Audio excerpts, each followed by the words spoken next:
की कथा का करूँ बखान। शिव शंकर के वंदन से पूर्ण होते काज। अजर अमर अविनाशी शिव का व्रत है बड़ा विशेष। सुख सौभाग्य से भरने वाला सभी व्रतों में श्रेष्ठ।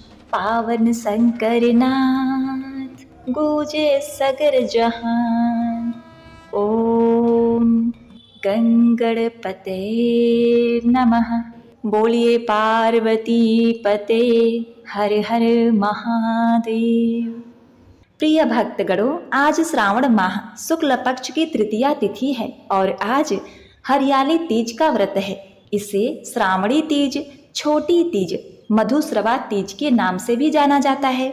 आज ही के दिन माता पार्वती और शिव जी का प्रथम मिलन हुआ था और शिव जी ने उन्हें अपनी अर्धांगिनी बनाने का वचन दिया था। इस दिन महिलाएं निर्जला व्रत रखती हैं।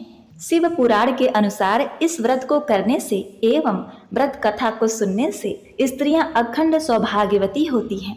कुंवारी कन्याओं को योग्य वर प्राप्त होता है। सुहाग की विपत्तियों से रक्षा होती है। घर परिवार में माँ गौरी अन्नपूर्णा स्वरूपा की कृपा से सुख समृद्धि सदा खुशहाली बनी रहती है।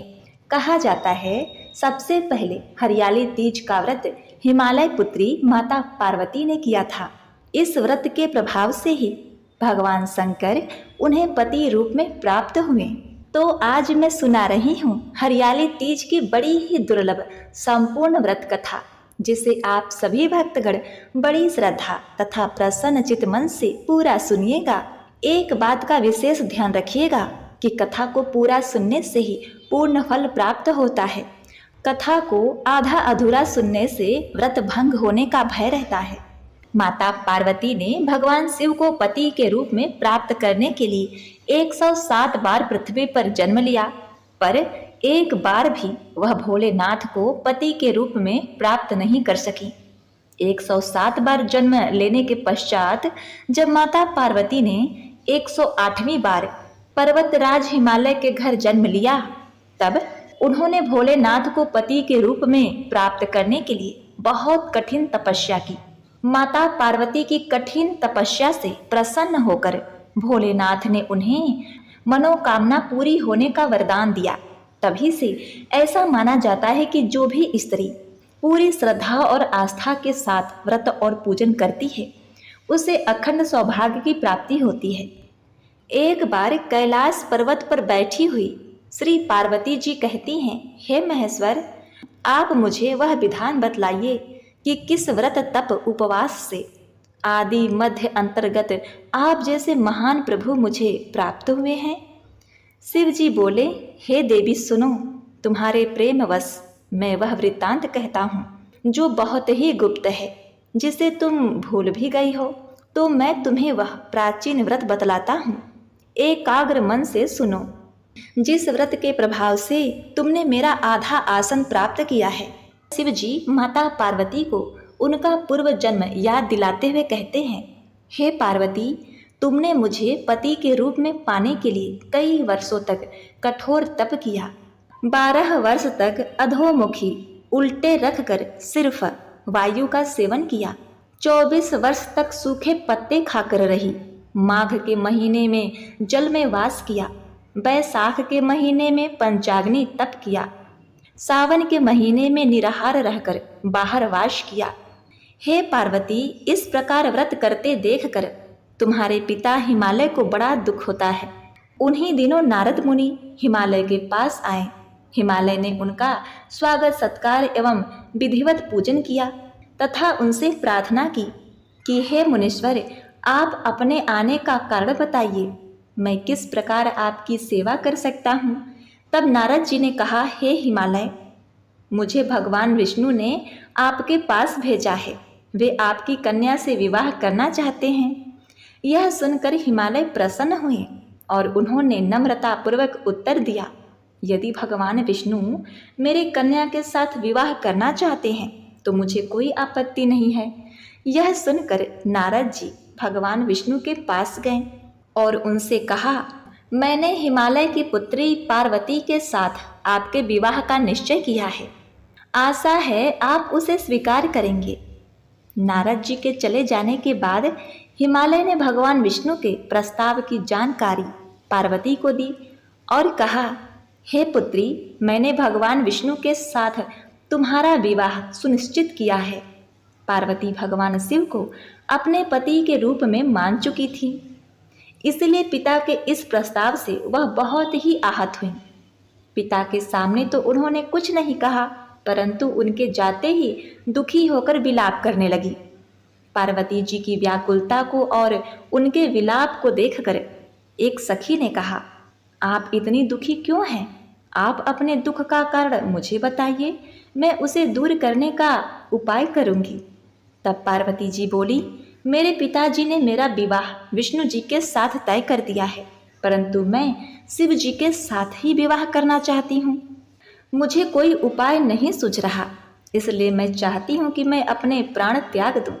तुम्हारे पास यदि कोई उपाय है तो बताओ। सखी ने कहा, प्राण त्यागने की कोई आवश्यकता नहीं है।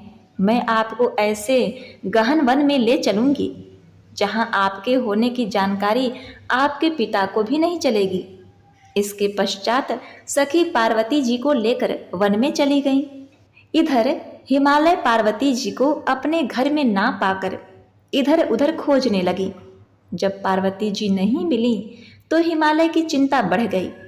वह सोचने लगी कि मैंने तो नारद जी को वचन दे दिया है, और जब विष्णु जी बारात लेकर आएंगे तो मैं उन्हें क्या उत्तर दूंगा। इस चिंता में, पार्वती जी के न होने की व्याकुलता में हिमालय मूर्छित होकर गिर पड़े। हिमालय की यह अवस्था देखकर अन्य सभी पर्वतों ने उनका कारण जानना चाहा। तब उन्होंने बताया कि उनकी पुत्री पार्वती कहीं नहीं मिल रही है और उन्होंने भगवान विष्णु से पार्वती का विवाह सुनिश्चित कर दिया है। हिमालय की बात जानकर सभी पर्वत पार्वती जी को खोजने इधर उधर निकल पड़े। वही पार्वती जी संघनन वन की एक गुफा में नदी किनारे शिव जी का भजन पूजन करने लगी। श्रावण मास के शुक्ल पक्ष की तृतीया अर्थात तीज को हस्ती नक्षत्र में पार्वती जी ने बालू रेत का शिवलिंग स्थापित करके निराहार व्रत करते हुए पूजन आरंभ किया और रात्रि जागरण किया। पार्वती जी द्वारा किए गए कठिन व्रत पूजन से शिवजी प्रसन्न हो गए। उन्होंने प्रकट होकर पार्वती जी से कहा, हे प्रिय, तुम्हारे व्रत के प्रभाव से मेरा आसन डिग गया है, बताओ तुम्हें क्या वरदान चाहिए। तब पार्वती जी ने कहा, यदि आप प्रसन्न हैं तो मुझे अपनी अर्धांगिनी बनाना स्वीकार कर लें। शिव जी ने ऐसा ही करने का वचन दिया और कैलाश को चले गए।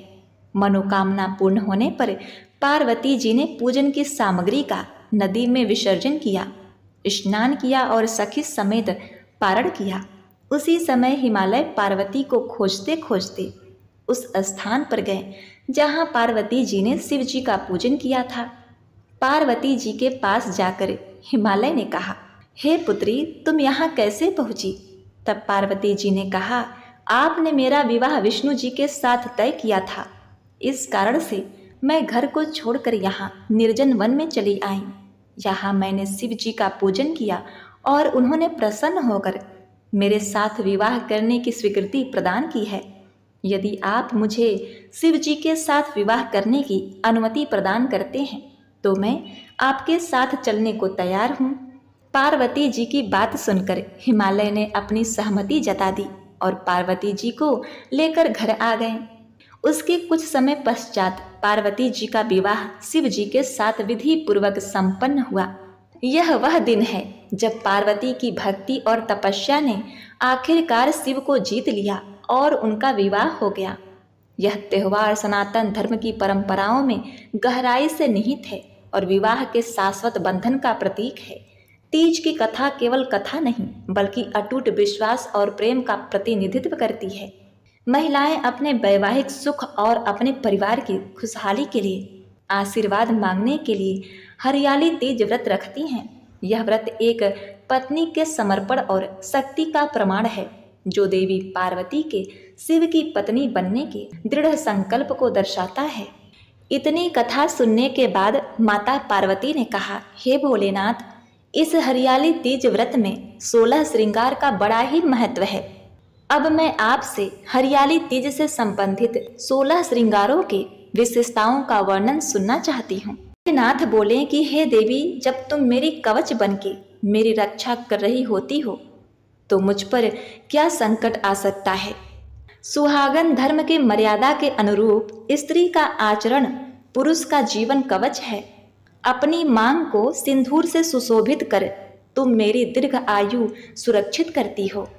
सुहागन का गौरव अर्थात नख छिद्र में नथनी ग्रहण करती हो। हे गौरी, मंगलसूत्र और उसकी काली मोती अनिष्ट से मेरी रक्षा करती हैं। लाल वस्त्र धारण कर तुम मेरी समृद्धि का कारण बनती हो। पांवों की पायल मुझे सकारात्मक ऊर्जा से परिपूर्ण रखती हैं। बिछिया धारण कर वंश वृद्धि में मेरी सहभागिनी बनती हो। जिसकी पत्नी इतनी सुमंगली हो उसका मंगल भला कर सकता है। बिंदी स्त्रियों के आज्ञा चक्र को सक्रिय करके उनका आत्मविश्वास बढ़ाती हैं। अपने पति की लंबी आयु के लिए स्त्रियां मांग में सिंदूर लगाती हैं। मांग का सिंदूर स्त्रियों की एकाग्रता को बढ़ाता है। आंखों का काजल स्त्रियों के जीवन में मंगल दोष कम करके उन्हें बुरी नजर से बचाता है। आंखों का काजल स्त्रियों के वात्सल्य का प्रतीक है। बालों में गजरे का श्रृंगार स्त्रियों को ताजगी और ऊर्जा से भर देता है।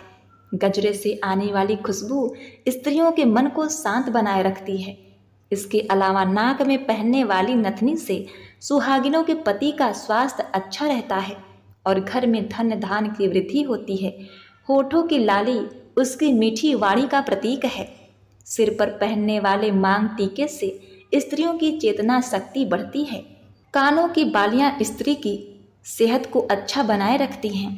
पति के प्रति अपने समर्पण भाव को दिखाने के लिए स्त्रियां अपने गले में मंगलसूत्र पहनती हैं। काले मोती और सोने के मोतियों से बना मंगलसूत्र स्त्रियों के मन में अपने पति के प्रति प्रेम और आदर सत्कार को बढ़ाता है। स्त्रियों द्वारा बाजुओं में पहनने वाला बाजूबंद परिवार के धन और प्रतिष्ठा की रक्षा करने का संकेत है। हाथ की चूड़ियां स्त्रियों के परिवार की संपन्नता और खुशहाली का प्रतीक होता है। अनामिका उंगली में पहनने वाली अंगूठी का मतलब है कि पति पत्नी जीवन भर एक दूसरे का हाथ थामे रहेंगे। चांदी का कमरबंद स्त्रियों को गर्भाशय के रोग से बचाता है। पायल और बिछिया इस बात का संकेत होते हैं कि स्त्रियां अपने घर परिवार पर आने वाली सभी मुसीबतों का सामना करने के लिए तैयार हैं। सुहागिनों के हाथों की मेहंदी का गाढ़ा रंग पति पत्नी के आपसी प्रेम का संकेत है। साथ ही मेहंदी की खुशबू मानसिक तनाव को कम करती है। तो हे पार्वती, मैंने आज तुमसे वह गूढ़ रहस्य, वह आख्यान कह सुनाया जिसे कहने सुनने से व्यक्ति का कल्याण होता है। सुहागिन महिलाएं इस व्रत को करके अखंड सौभाग्यवती होती हैं, जो बड़ी ही कल्याणकारी और पुण्यदायक है। हे उमापति शिव शंकर भगवान, आप अपने सभी भक्तों का कल्याण करना। जो माताएं बहनें हरियाली तीज का व्रत रख रही हैं, उनका व्रत सफल बनाना, उनके समस्त मनोकामनाओं की पूर्ति करना और इस कथा कहानी को कहते सुनते हुंकारा भरते सबका कल्याण करना। ओम नमः शिवाय। प्रिय भक्तगणों, इस अधूरी कथा को पूर्ण करने के लिए आइए अब श्रवण करते हैं तीज माता की कथा। तो इसे आप पूरे अंत तक सुनिएगा। इसे सुनने के बाद ही व्रत कथा पूर्ण मानी जाती है। एक नगर में एक बहुत ही धनवान साहूकार था। उसकी पत्नी पतिव्रता थी। उस साहूकार का एक वैश्या से संबंध था।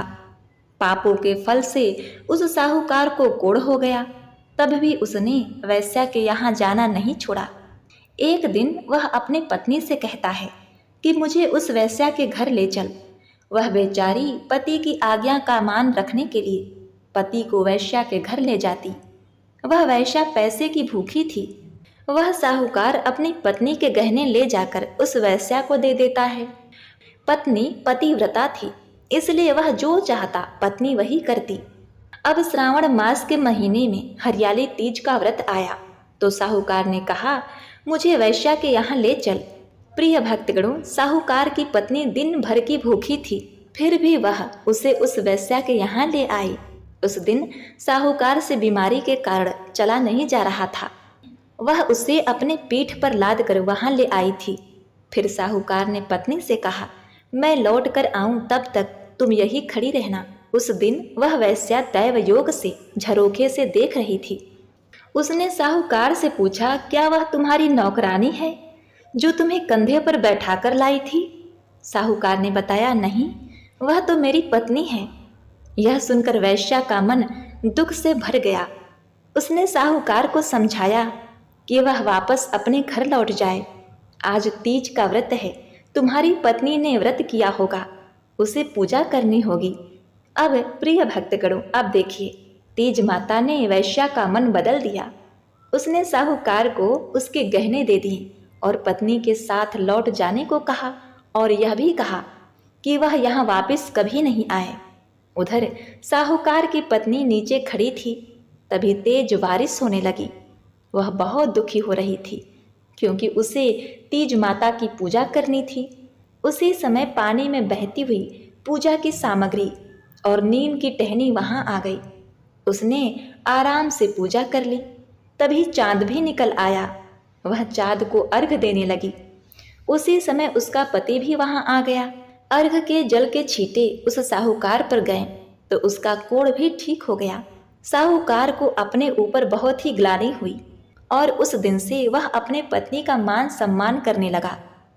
तीज का व्रत करने से साहूकारनी अखंड सौभाग्यवती हुई तथा उसका पति रोग मुक्त हो गया। हे तीज माता, जैसे उसके दुख मिटाए वैसे ही सबके दुख मिटाना। कहानी कहते सुनते हुंकारा भरते सभी के दुख को दूर करना। ओम नमः शिवाय। पार्वती पते हर हर महादेव। प्रिय भक्तगणों, कहा जाता है कि तीज का व्रत तभी पूर्ण होता है जब तक उसकी कथाओं में गणेश जी की कथा का श्रवण न करें। तो आइए इस व्रत को पूर्ण करने के लिए और माता पार्वती का आशीर्वाद प्राप्त करने के लिए श्री गणेश भगवान की कथा का श्रवण करते हैं। एक बार एक नगर में एक मालिन रहती थी। उसके पति चल बसे थे। उसका एक 4 साल का पुत्र था। उसकी सास कठोर हृदय की स्त्री थी। वह बहू को बहुत ही तकलीफ देती थी। एक दिन सास ने बहू और पोते को घर से निकाल दिया क्योंकि वह समझती थी कि उसके बहू के कारण ही उसके पुत्र की मृत्यु हुई है। वे दोनों रोते बिलखते चलते चलते एक घने जंगल में जा पहुँचे। वहाँ एक पेड़ के नीचे बैठ गए। वहाँ से थोड़ी दूर पर एक गणेश जी का मंदिर था। वहाँ बहुत से लोग गणेश जी के दर्शन करने आते थे। दर्शन करके गणेश जी को प्रसाद चढ़ाते थे। फिर वह प्रसाद सबको बांट देते थे। इस प्रकार से माँ बेटे का गुजारा होने लगा।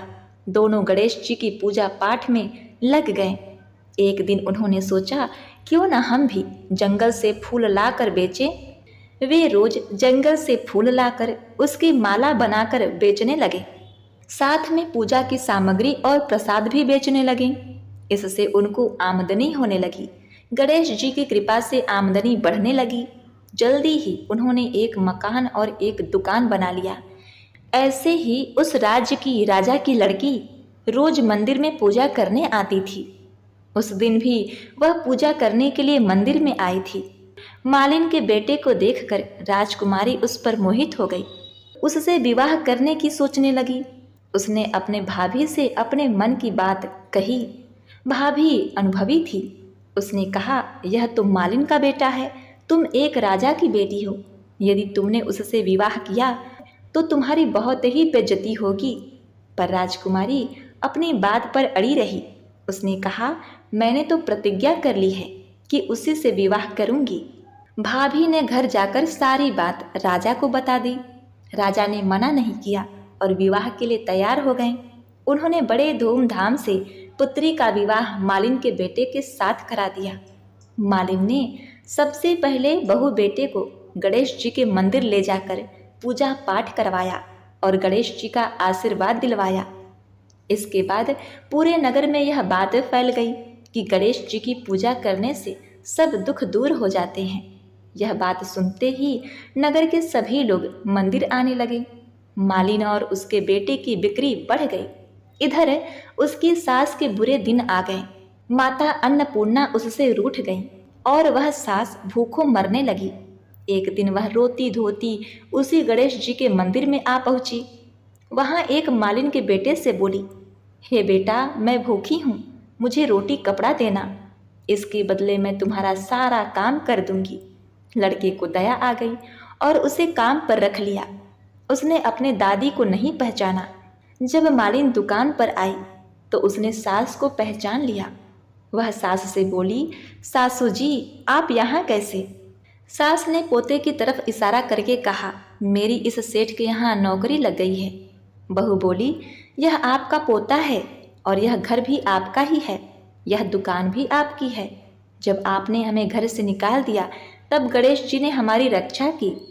बहू की बात सुनकर सास बोली, मेरी करनी मैं भोग लूं।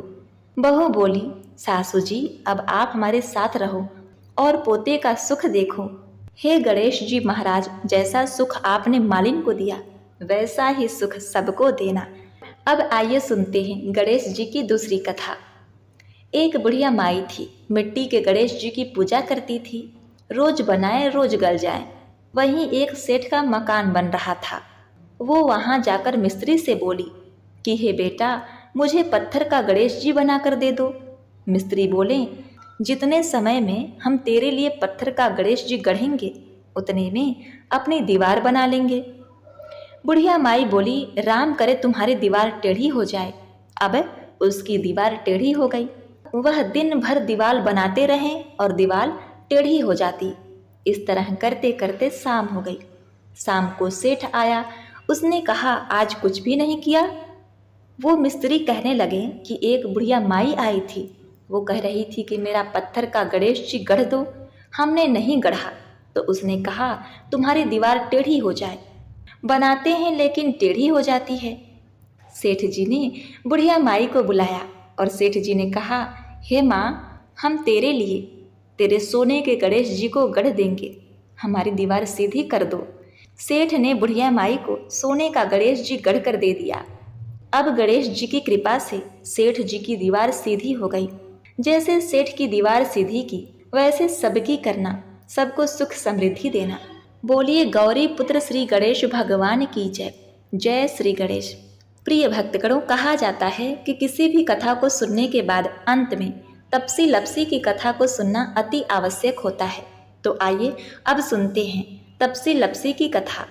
एक तपसी था, एक लपसी था। तपसी हमेशा भगवान की तपस्या में लीन रहता। लपसी रोजाना सवा सेर की लापसी बनाकर भगवान को भोग लगाकर जीम लेता था। एक दिन दोनों लड़ने लगे।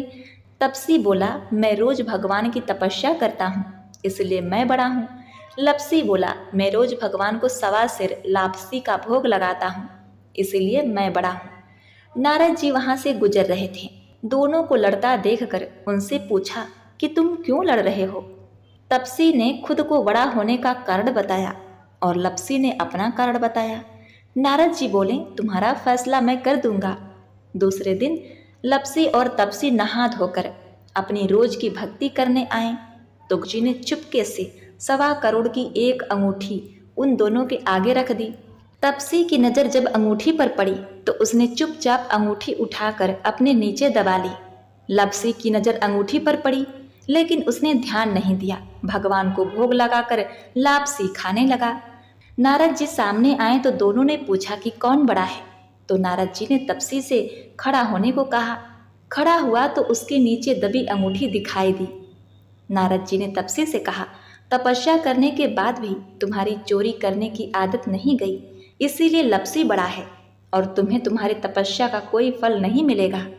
तपसी शर्मिंदा होकर माफी मांगने लगा। उसने नारद जी से पूछा, मुझे मेरी तपस्या का फल कैसे मिलेगा? नारद जी ने कहा, यदि कोई गाय और कुत्ते की रोटी नहीं बनाएगा तो फल तुम्हें मिलेगा। यदि कोई ब्राह्मण को भोजन करवाकर दक्षिणा नहीं देगा तो फल तुम्हें मिलेगा। यदि कोई साड़ी के साथ ब्लाउज नहीं देगा तो फल तुम्हें मिलेगा। यदि कोई दिए से दिया जलाएगा तो फल तुम्हें मिलेगा।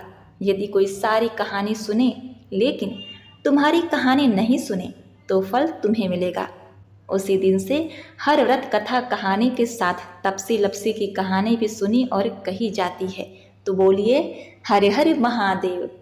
हे शिव जी, हे पार्वती माता, आप अपने भक्तों का कल्याण करना, उन्हें सुख समृद्धि यश धन वैभव देना। ओम नमः शिवाय। प्रिय भक्तगणों, इस कथा को समाप्त करते हुए अब आइए श्रवण करते हैं शिव जी की आरती और चालीसा। भगवान शिव जी की चालीसा, इसे श्रवण करने से भक्तों को सभी दुखों से मुक्ति मिल जाती है। श्री गणेश गिरिजा सुवन मंगल मूल सुजान, कहत अयोध्या दास तुम देहु अभय वरदान। जय गिरजापति दीन दयाला, सदा करत संतन प्रतिपाला। भाल चंद्रमा सोहत नेके, कानन कुंडल नाग फनीके। अंग गौर शिर गंग बहाये, मुंड माल तन छार लगाए। वस्त्र खाल बाघंबर सोहे, छवि को देख नाग मुनि मोहे। मैना मातु की है दुलारी, वाम अंग सोहत छवि न्यारी।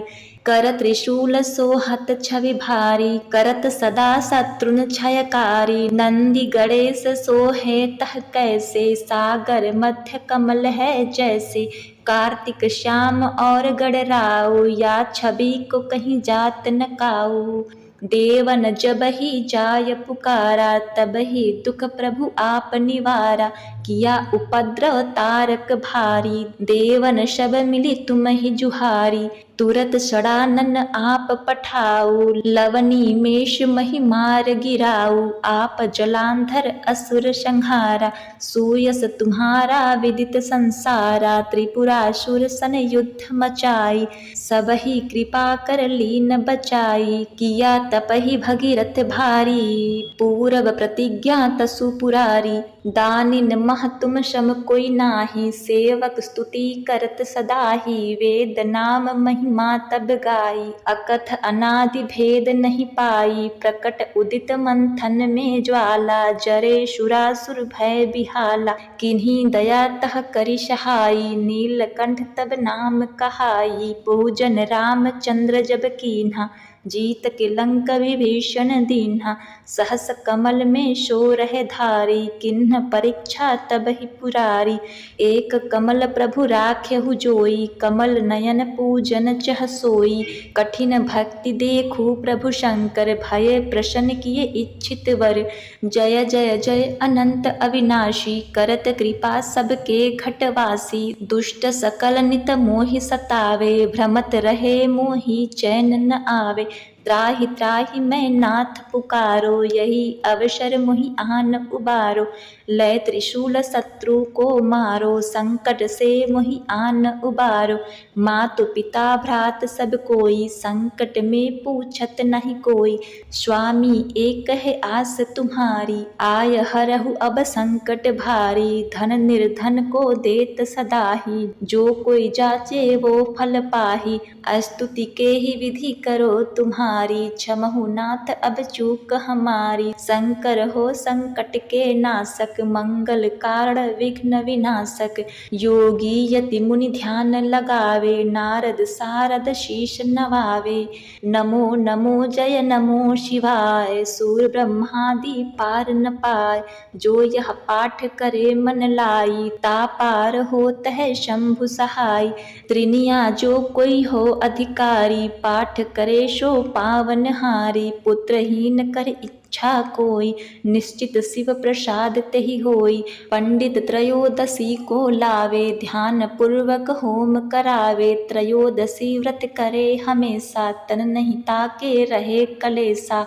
धूप दीप नैवेद्य चढ़ावे, शंकर सम्मुख पाठ सुनावे। जन्म जन्म के पाप नशावे, अंतवास शिवपुर में पावे। कहे अयोध्या आस तुम्हारी, जान सकल दुख हरहु हमारी। नित नेम कर प्रातः ही, पाठ करो चालीसा। तुम मेरी मनोकामना पूर्ण करो जगदीश। मगशर छठी हेमंत ऋतु, सम्मत 64 जान। स्तुति 40 शिवहि, पूर्ण किन्हीं कल्याण। ओम नमः शिवाय। जय भोलेनाथ। कर्पूर गौरम करुणावतारम संसार सारम भुजगेन्द्रहारम सदा वसन्तं हृदयारविन्दे भवं भवानी सहितं नमामि। जय शिव ओंकारा भज शिव ओंकारा ब्रह्मा विष्णु सदा शिव ब्रह्मा विष्णु सदा शिव अर्धांगी धारा। जय शिव ओंकारा एकानन चतुरानन पंचानन राजे प्रभु पंचानन राजे हंसानन गरुड़ासन हंसानन गरुड़ासन वृषवाहन साजे। जय शिव ओंकारा दो भुज चार चतुर्भुज दस भुज अति सोहे प्रभु दस भुज अति सोहे तीनों रूप निखरते तीनों रूप निखरते त्रिभुवन जन मोहे। जय शिव ओंकारा छर माला वन माला गरुड़ माला धारी प्रभु गरुड़ माला धारी त्रिपुरारी कंसारी त्रिपुरारी कंसारी करमाला धारी। जय शिव ओंकारा श्वेतांबर पीतांबर बाघंबर अंगे प्रभु बाघंबर अंगे सनकादि गरुड़ादिक सनकादिक गरुड़ादिक भूतादिक संगे कर मध्ये कुशमंडलु चक्र त्रिशूल धारी प्रभु चक्र त्रिशूल धारी सुखकारी दुखहारी सुखकारी दुखहारी जगपालनकारी। ओम जय शिव ओंकारा ब्रह्मा विष्णु सदा शिव जानत अविवेका प्रभु जानत अविवेका प्रणवाक्षर में शोभित प्रणवाक्षर में शोभित ये तीनों एका। जय शिव ओंकारा त्रिगुण स्वामी की आरती जो कोई नर गावे प्रभु जो कोई नर गावे भजत शिवानंद स्वामी भजत शिवानंद स्वामी मन वांछित पावे। जय शिव ओंकारा जय शिव ओंकारा भज शिव ओंकारा ब्रह्मा विष्णु सदा शिव अर्धांगी धारा। जय शिव ओंकारा।